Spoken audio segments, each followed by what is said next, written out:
Medina Munawwara की गलियों में एक ऐसे सहाबी थे जिनका न कोई आलीशान घर था, न कोई कबीला जो उनकी पुश्त पनाही करता, और न ही उनके पास दुनिया का माल और दौलत था। उनका नाम था जलेबीब।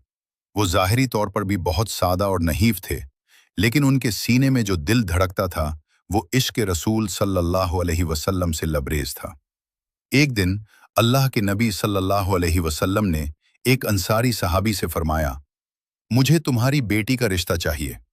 वो सहाबी खुशी से नहाल हो गए और समझे कि शायद हुजूर सल्लल्लाहु अलैहि वसल्लम अपने लिए रिश्ता मांग रहे हैं। लेकिन जब आप सल्लल्लाहु अलैहि वसल्लम ने फरमाया, ये रिश्ता मैं अपने जलेबीब के लिए मांग रहा हूं, तो वो सहाबी सोच में पड़ गए।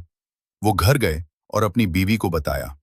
बीवी ने हैरत से कहा, क्या हमें पूरे मदीना में कोई नहीं मिला कि हम अपनी बेटी का निकाह जलेबीब से करें?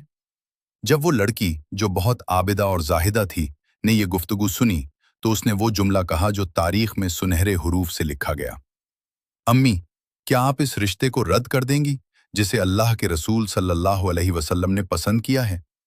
अगर आप सल्लल्लाहु अलैहि वसल्लम ने जलेबीब को मेरे लिए चुना है तो मैं राजी हूं। अल्लाह मुझे कभी जाया नहीं करेगा।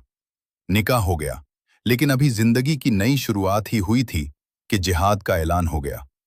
हजरत जलेबीब रजी अल्लाह अन्ह, जो दुनिया में अपनी पहचान ढूंढ रहे थे, उन्हें जन्नत का रास्ता नजर आ गया। उन्होंने अपनी नई नवेली दुल्हन को अल्लाह के सुपुर्द किया और तलवार उठाकर मैदान जंग की तरफ दौड़ पड़े। जंग खत्म हुई, मुसलमान फतह याब हुए। नबी करीम सल्लल्लाहु अलैहि वसल्लम ने मामूल के मुताबिक सहाबा से पूछा, तुमने किसे खोया?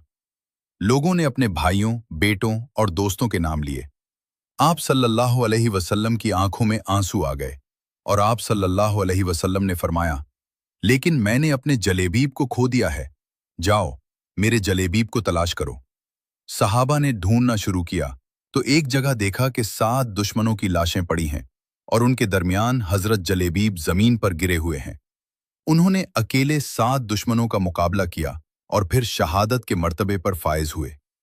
जब अल्लाह के नबी सल्लल्लाहु अलैहि वसल्लम को इत्तला मिली तो आप सल्लल्लाहु अलैहि वसल्लम खुद वहां तशरीफ लाए। आप सल्लल्लाहु अलैहि वसल्लम ने अपने मुबारक हाथों से जलेबीब के जिस्म से मिट्टी साफ की, उनका सर अपनी मुबारक गोद में रखा और बुलंद आवाज में फरमाया, जलेबीब, तू मेरा है और मैं तेरा हूं। तू मेरा है और मैं तेरा हूं। हजरत अनस रजी अल्लाह अन्हु फरमाते हैं कि जलेबीब के लिए कोई बिस्तर नहीं था।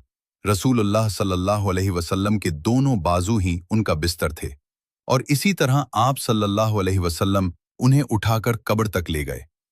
ये वाकया हमें सिखाता है कि अल्लाह के नज़दीक कामयाबी का मैयार गाड़ी, बंगला या शक्ल सूरत नहीं, बल्कि इताअत और कुर्बानी है। वो जलेबीब जिन्हें मदीना की गलियों में कोई पहचानता न था, जब वो दुनिया से गए तो कायनात के सबसे अजीम इंसान की गोद में उनका सर था।